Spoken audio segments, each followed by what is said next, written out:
자, 이번 시간은 국토 및 지역계획 파트 중에서 우리 국토기본법에 의한 지역계획 중에 수도권에 대한 내용을 한번 살펴보도록 하겠습니다. 기본적으로 지역계획의 범주 중에는 수도권 발전계획이 있죠.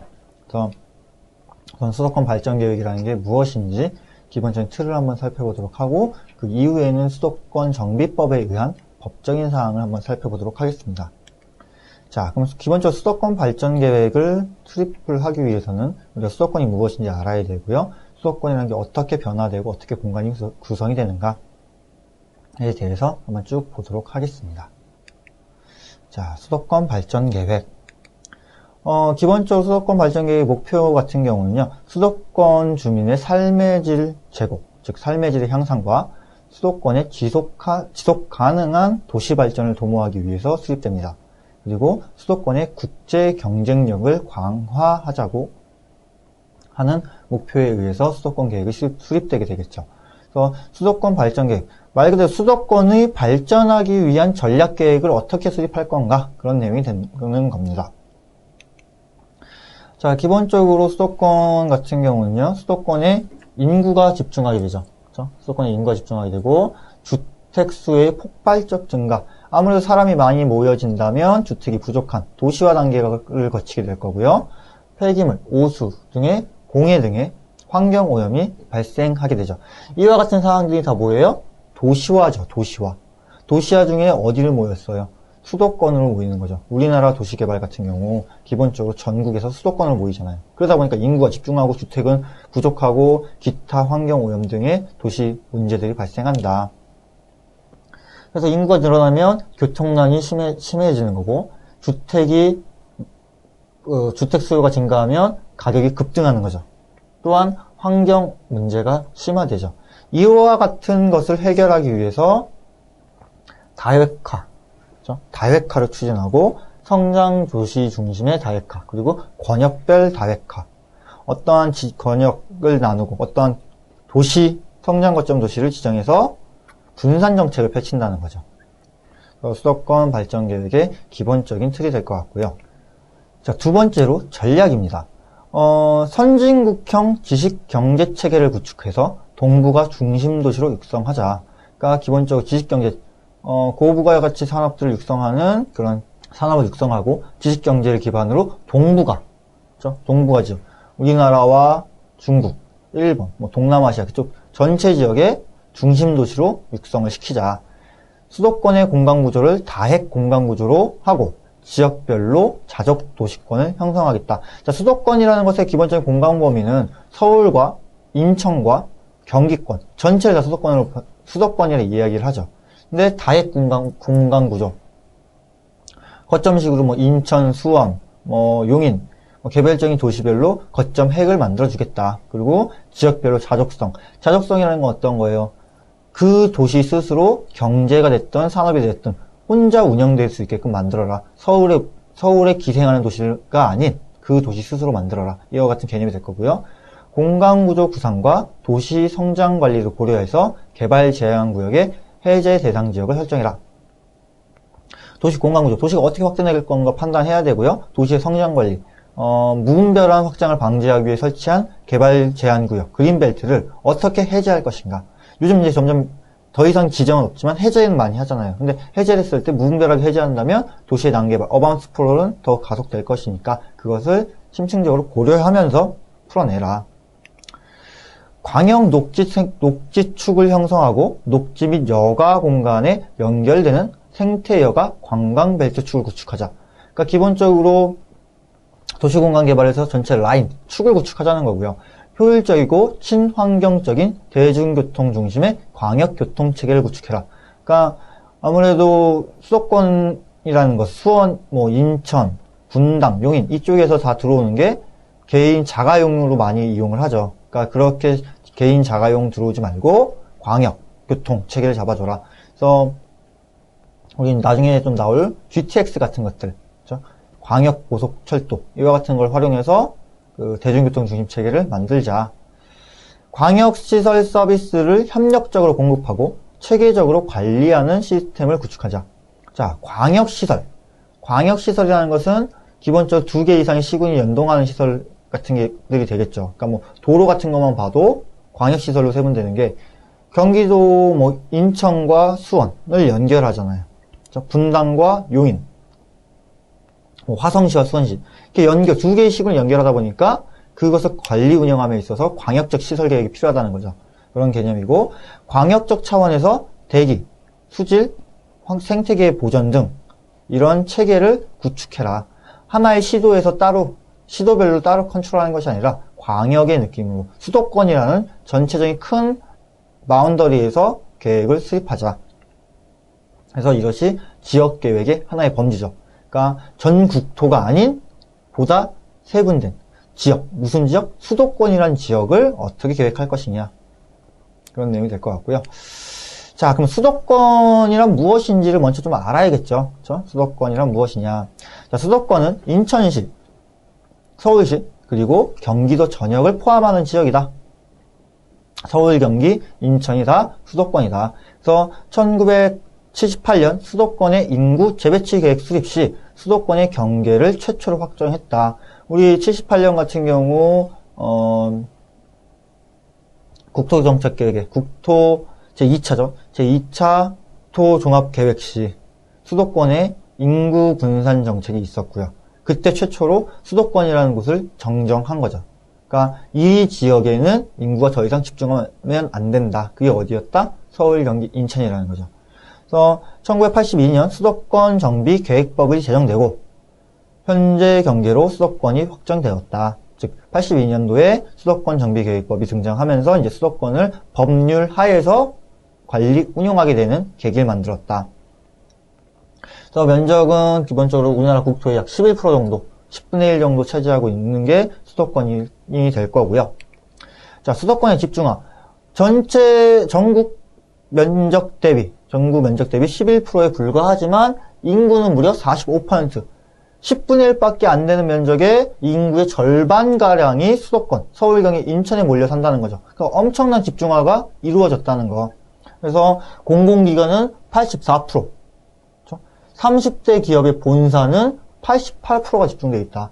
아무래도 이런 내용이 어떤 거예요? 우리나라는 종주화가 심한 도시죠. 종주화. 하나의 국가에서 타 국가 대비 그 비중이 높은 거. 우리나라 같은 경우 수도권이라는 곳에 엄청난 집중화가 있다는 거잖아요.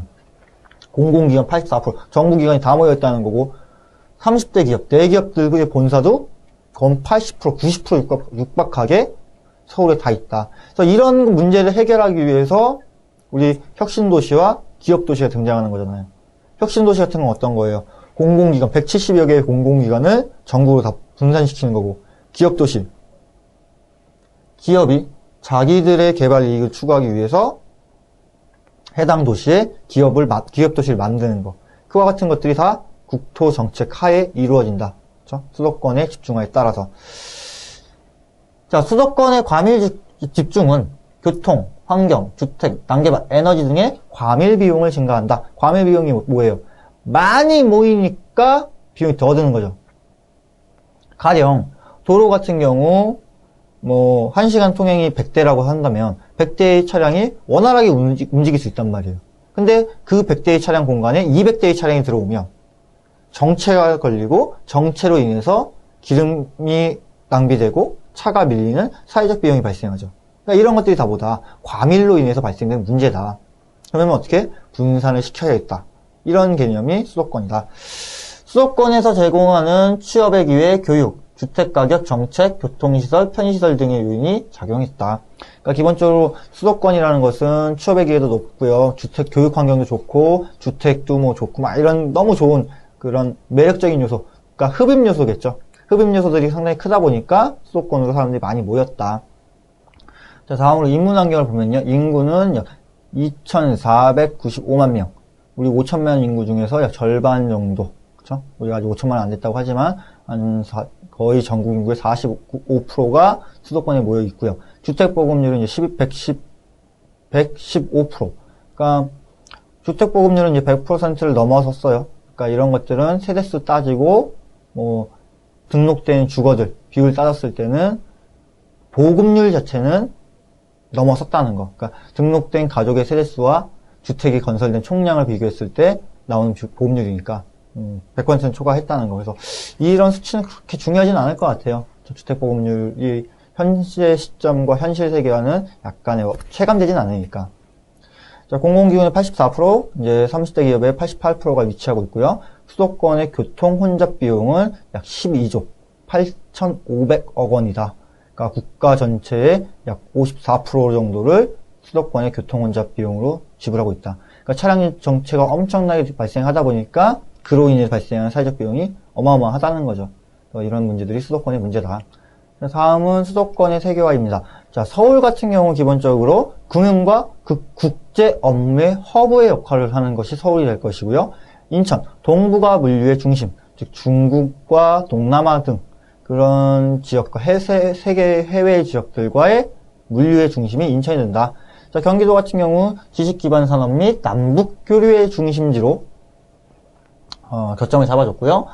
경기도 같은 경우 경기 북부 지역, 파주와 동두천, 연천 지역 등 남북 교류의 산업 벨트다. 그러니까 우리 휴전선을 기점으로 DMZ 지역을 기점으로 남북 교류의 산업 벨트를 형성하겠다. 경기 동부 남양주와 이천 같은 경우 전원 휴양 벨트를 조성하겠다. 그러니까 우리 남양주나 이천 쪽에 많이 놀러 가시기도 할 거고요. 그러다 보니까 이제 전원 도시, 전원 휴양 도시의 개념을 잡아주고, 경기 남부, 즉 수원과 평택 같은 경우 첨단 산업과 해상 물류 벨트다. 지금 특히나 수원 지역 같은 경우 반도체 산업이다, 엄청나게 많은 공업단지가 들어가 있고요. 평택 같은 경우 평택항 기점으로 물류의 중심지가 되어 있죠. 그래서 지금 기본적으로 수도권은 서울과 인천과 경기도를 분할하고 경기도는 북부, 동부, 남부로 나눠서 개별적인 특화 전략을 수립하고 있습니다. 자, 공간 구조에 대한 내용을 좀 살펴보면요. 자, 첫 번째, 서울 의존형 단핵 공간 구조 개편과 자족 도시권의 형성이 중요하다. 자, 기본적으로 서울은 서울이라는 단핵 중심이 있는데 이것이 아니라 다핵 거점으로 만들자. 다핵 거점으로 만들자.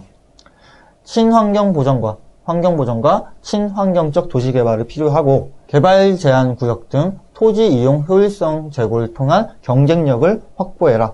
자, 개발 제한 구역 어떤 것들이에요? 개발하지 못하도록 지정해 놓은 그린벨트 지역이죠. 그럼 이 개발하지 못했다는 것은 아무래도 땅값이 저렴한 것이니까 이 개발 벨트 지역을 풀어서 보다 싼 값에 공급하자. 그래서 이런 것들이 거의 보금자리 주택 같은 경우죠. 보금자리 주택 같은 경우가 그린벨트 지역 해제시켜서 저렴한 값에 주택을 공급시키는 그와 같은 내용이 될 거고요. 남북 통일과 세계화에 대응하는 공간구조 개편이 필요하다. 우리 제4차 국토종합계획에서도 보면 남북 통일에 대한 통일국토라는 내용이 있죠. 그리고 세계화에 대응하는 무슨 공간축에서 연안 공간축 이런 얘기가 있었잖아요. 그런 상위 계획의 내용을 다 수도권 계획에서 받아주고 있는 거죠. 그렇죠? 그래서 남북 통일과 세계화에 대응하는 공간구조를 개편해야 되고, 공간구조 개편 구상은 수도권 거점 도시를 육성하겠다. 그러니까 지금 서울이라는 하나의 단핵 도시가 아니라 1주행, 지금 6개의 다핵심과 1차 거점 2개, 2차 거점 3개를 만들어서 거점 축으로 그 도시 개발을 만들자. 교통축 같은 경우 2+2x2, 그러니까 서울을 중심으로 전체적인 X라인으로 두 개씩 연결 잡고, 자, 그러면 이제 수도권 정책이 이제 어떻게 좀 변화가 있었는가, 그 변천사에 대해서 한번 살펴볼 텐데요. 1960년대 억제 정책의 시기입니다. 억제 정책. 우선 서울로 모이지 말아가 되겠죠. 그래서 대도시의 인구 집중을 방지하고 인구 조정 대책으로서 시설의 분산 배치를 선택했다. 70년대 분산 정책 시기다. 즉 60년대는 오지 말아라 이랬다면 70년대는 온 사람들 내보내야죠. 외곽으로. 그렇죠? 분산 정책의 시기다. 그래서 수도권 인구 과밀 억제를 지속하고 더 이상 인구를 못 오게 지속하고 인구와 공업 기능을 분산을 시도했으며 급격한 도시화와 공업사에 따라서 이런 내용이 추진된다. 자, 80년대 수용 정책입니다. 수용 정책. 수도권 인구 재배치. 우선 수도권에 들어오는 사람들 그러면 적정하게 분산해서 살게 하자. 그래서 억제 정책만으로는 집중화에 대응하기 부족했다. 그래서 어떤 말이에요? 우리 80년대 이러한 논의로 인해서 90년대 일기 신도시 등을 만들어서 수도권 인구를 외곽으로 보내죠. 일산이라든지 분당이라든지 평촌, 삼본 이런 거 다 만들어서 인구를 분산시킨단 말이에요.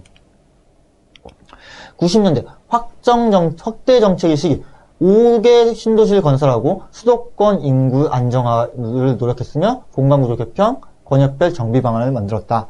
그러니까 80년대에서 이거 사람들 너무 모이니까 안 되겠다. 뭔가 새로운 개발해야겠다. 그러면서 만들어진 게 1기 신도시잖아요. 90년대. 그럼 90년대 1기 신도시가 만들어지면서 그쪽으로 이주를 하는 거죠. 80년대 그와 같은 정책을 만들었다면 실질적으로 90년대 인구가 이동하게 되는 거잖아요.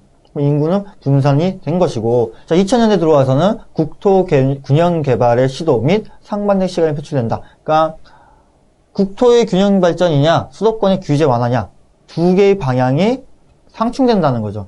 그러니까 어떻게 보면 정권이나 그런 흐름에 따라 좀 달라질 것 같은데요. 과거 이제 2000년대 초반 같은 경우 국토 균형 발전의 모티브로 전국의 기업도시, 혁신도시 이와 같은 계획 개념들이 발표가 되죠. 그래서 막 이렇게 전국적으로 분산을 시킨단 말이에요. 근데 후반으로 좀 들어오면서 역량을 좀 강화해야 된다는 말도 나오고 있다는 거예요. 그러니까 무조건 수도권의 인구만 분산시킨다면 문제가 되지 않겠느냐. 그러면 어느 정도 들어올 건 들어오게 하고 나갈 건 나가게 하자. 그러니까 이것은 요즘에 이야기하고 있는 트렌드라는 거거든요. 그래서 이 부분에 있어서 약간을 좀 고민을 해볼 필요가 있는 것이 우리 해외 사례 중에 영국의 사례가 있어요. 영국의 우리 이제 뉴타운 액트, 신도시 계획법이 생기면서 라이스 위원회에서 영국 같은 경우 엄청나게 많은 신도시를 건설하거든요. 엄청나게 신도시를 많이 건설했는데 그게 도시 문제가 발생을 해요. 그러니까 어떤 부분이냐면 과거 런던의 인구가 엄청나게 많았어요. 엄청나게 많았는데 이 엄청나게 많은 인구로 인해서 도시 문제가 막 발생합니다. 지금 우리가 겪고 있는 수도권과 마찬가지로. 그래서 이런 인구 분산 정책으로 신도시를 막 만들었고요. 런던에 살고 있는 사람들을 교외 지역으로 다 이주시키죠. 그랬더니 그 결과 어떻게 되냐면 런던에 살고 있는 사람이 적어지면서 세수 기반이 부족해지고 그 도시가 약간 운영의 차질을 빚게 되는 그런 사례가 약간 있습니다. 그래서 그런 것 때문에 요즘 논의되고 있는 것이 무조건 국토의 균형 발전을 통해서 지금 다 주는 게 맞겠느냐. 그러니까 다 준다는 게 어떤 거였어요? 기업도시와 혁신도시잖아요. 기업도시, 혁신도시 정부 기관 80몇 % 차지하고 있는 걸 다 지방으로 보내겠다. 기업의 본사들 막 이전시키겠다. 그랬을 때 기존의 서울이라는 공간이 가지고 있었던 그런 공공기관이 지방으로 내려간다면 정말 과연 지금 현재 남은 수도권은 경쟁력이 있을 것인가? 그거에 대한 논의가 있다는 거죠.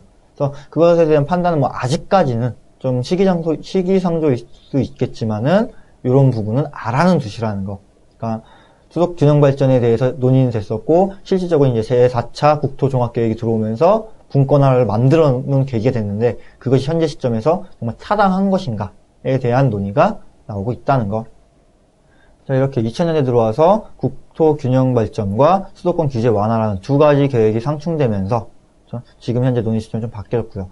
그러면 이제 다음 시간에는 우리가 지금 처하고 있는 수도권이 어떠한 변화를 거치고 있는가, 어떠한 변화 과정에 의해서 도시 계획을 수립을 해야 되고 어떻게 전략을 볼 것인가에 대해서 한번 살펴보도록 하겠습니다.